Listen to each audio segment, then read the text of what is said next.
So I realized that I actually have a remote control on my watch that controls my iPhone, which I don't need to turn on and off the camera. So, woo! Okay. How are you doing? How is your soul today? I must admit, yesterday was such an incredibly beautiful day, and in the evening I thought I would just race out to my favorite place to hike and just get in just a quick hike before sunset. And when I arrived at the park, they had barricaded the parking lot, and I had kind of that Dorothy moment. And what I mean by that is Dorothy from Wizard of the Oz, when she says, I'm not in Kansas anymore. And I think that for me was that real realization that, life has changed. I just can't go to my favorite place to hike, and that's my sanctuary. And I've been thinking a lot about, Dorothy too, because now that I've mentioned that I had that Dorothy moment, of course you remember in Wizard of the Oz that just by clicking her red heels together, she always had the power within to take herself home. And I've been thinking a lot about medicine and medicine bags and the medicines that we contribute to a tribe. I have mentioned the word shaman a few times, and you might not be familiar with the term shaman. You might wonder, what does that mean? And to tell you the truth, I don't really know. And I think a shaman would probably say that too. It's kind of an all-encompassing thing. It's not necessarily just one thing. But my very favorite definition of shaman is one who sees in the dark. And for me, that's that person who has clarity when things are a little bit in turmoil. There's chaos, they're the light in the dark, and they just have that clarity. So in the shamanistic tradition, there are, spirit animals, spirit guides, and medicines. So I have this picture behind me of the turtle, and I painted that in the summertime when I was at the cottage. I mentioned to you I don't paint very often, but when I go to the cottage, it's a very easy thing for me to take. It's just, some paints and brushes and canvases, and sit on the deck there and watch the lake and, play with paints. And the reason I painted the turtle was in the summertime when I was canoeing. I saw painted turtle after painted turtle after painted turtle. And so it was like, what do I paint? Ah, yes, the painted turtle. And hence, this radiating turtle.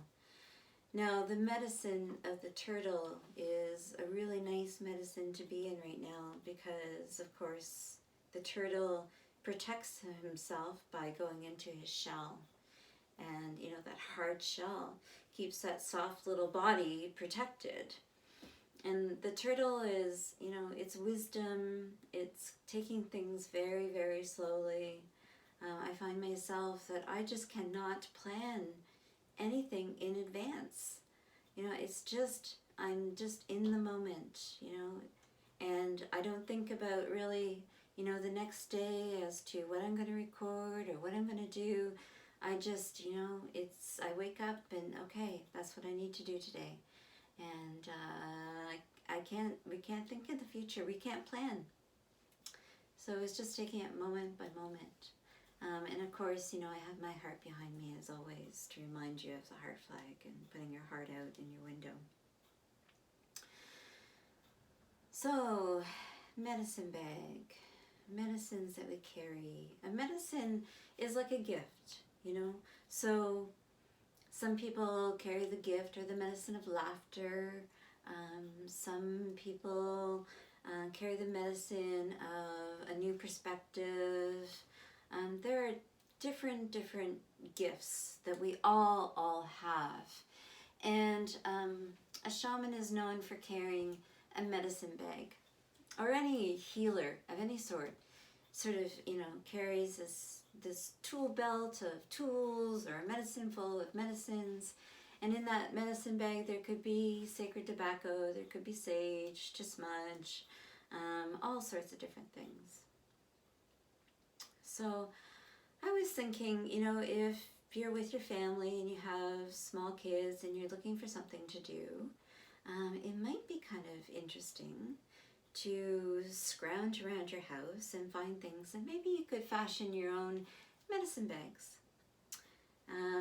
So I was a fiber artist for many years, so I have a lot of things around that I can use, but you might not necessarily have all these supplies in your house.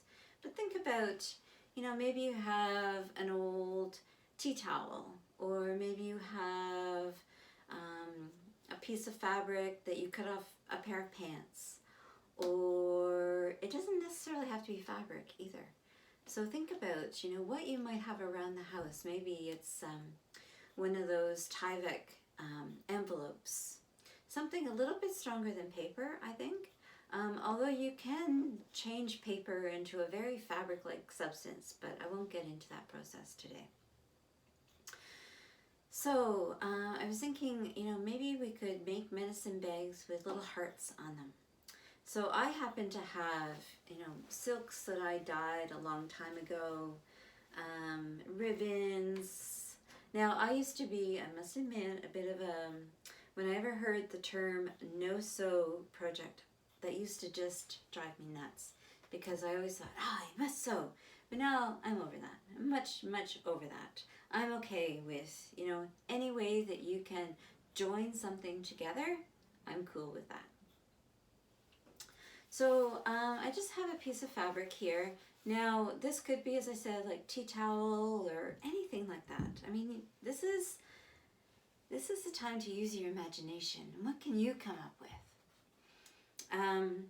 So if you are going to use a marker, and that's how I made this heart, was just a red marker, and I found that it was kind of bleeding onto the fabric, so then I just outlined it with a Sharpie, and I think you can probably see that shape a little bit better anyways, like that. So if you are going to use pencil crayons or markers or pens or anything like that on fabric, what I recommend to stabilize the fabric, if you happen to have it around the house, I wouldn't want you to go out and buy this, but this is freezer paper, and you use a low iron. Now this is white freezer paper. Now you might have, maybe you went to the butcher and you actually have some butcher paper. It's paper on one side, but it has a waxy substance on the other side. And you use a low iron, and you actually put the waxy side towards the fabric and you iron it. And that's what I've done with this here.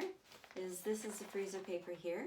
So it stabilizes the fabric. So you can actually, you can write on it, you can draw on it, yeah. And then it's really easy to cut out.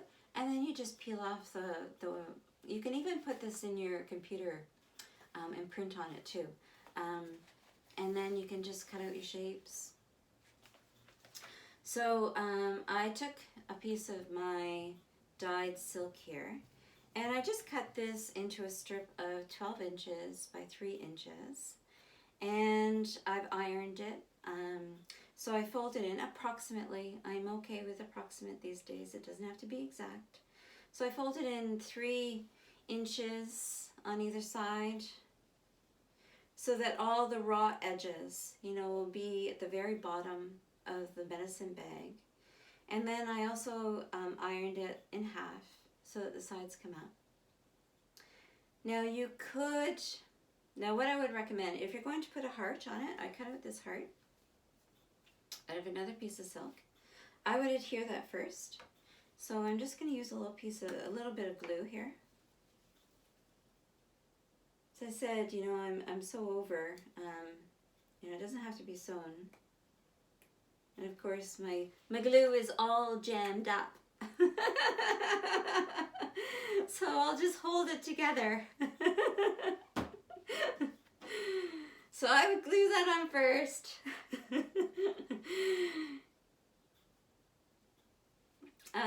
And then if you don't want to sew the sides, and again, you know, maybe you're working with small children and you don't want them to have needles and scissors, a stapler will work. You can even hem your pants with this. I don't recommend it, but you can do it. And yeah, so I mean, you could just staple along the sides here. I mean, that will keep everything contained. The only thing I would recommend, that if you're going to do that, that I would glue, you know, maybe a fancy yarn or some ribbons or anything that you might have around the house, just to cover up, you know, those sharp bits on the staples, because I wouldn't want anybody getting hurt. And what you could actually do is extend the ribbon, maybe put one on the back side and one on the front side, and glue that into place. I don't have a hot glue gun, but that would probably be perfect. You could even glue this together, to tell you the truth. So if you extended the yarn past the bag, and then this could actually become, you know, like the necklace part of it. See? See how beautiful that is? And you know, you apply the heart on there. So some other ideas I was sort of thinking of to make this medicine bag is, if you didn't have yarn, or, you know, again, if you're working with children, I have these fancy paper clips, but you could also make a chain out of paper clips, and that could also be the necklace for your medicine bag. You could go into your costume jewelry. Sometimes I pick up things like this at the thrift store, and that was kind of my intention, was to make these heart medicine bags. And here we are. Strange, isn't it? Talking about it. Yeah, and just, you know, maybe fashioning that onto a necklace, you know, and having that as my medicine bag. If you don't have any fabric, I thought maybe, you know, even if you had some wide ribbon, you could also make a little medicine bag by just folding in the ribbon and using that instead of fabric. What other bright ideas do I have here? I think that's about it. So I guess, you know, what would you carry in your medicine bag? What would you carry in your heart? What are you carrying in your heart at this time? I think these are sort of the questions that I've been asking myself, you know, what am I carrying in my heart? Well, I'm carrying love, always. You know, maybe in my medicine bag, you know, you could put a crystal. You could put something in it that reminds you of somebody that really needs your reminder right now. You know, I think maybe I would write the names of my family, you know, my sons, my daughter-in-laws, my grandchildren, because I want to keep them in my heart at all times at this time. Yeah, so I guess, you know, what are you carrying in your heart? What would you like to carry in your heart? Maybe that's the question that should be asked. You know, maybe you need a little reminder as to what you're carrying in your heart at this time. Because you have a medicine, and the tribe needs your medicine right now.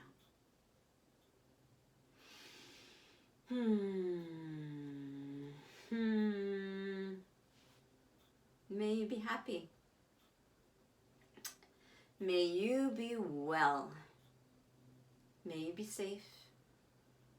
May you be filled with peace and be at ease. Until the next time. See if I can do this.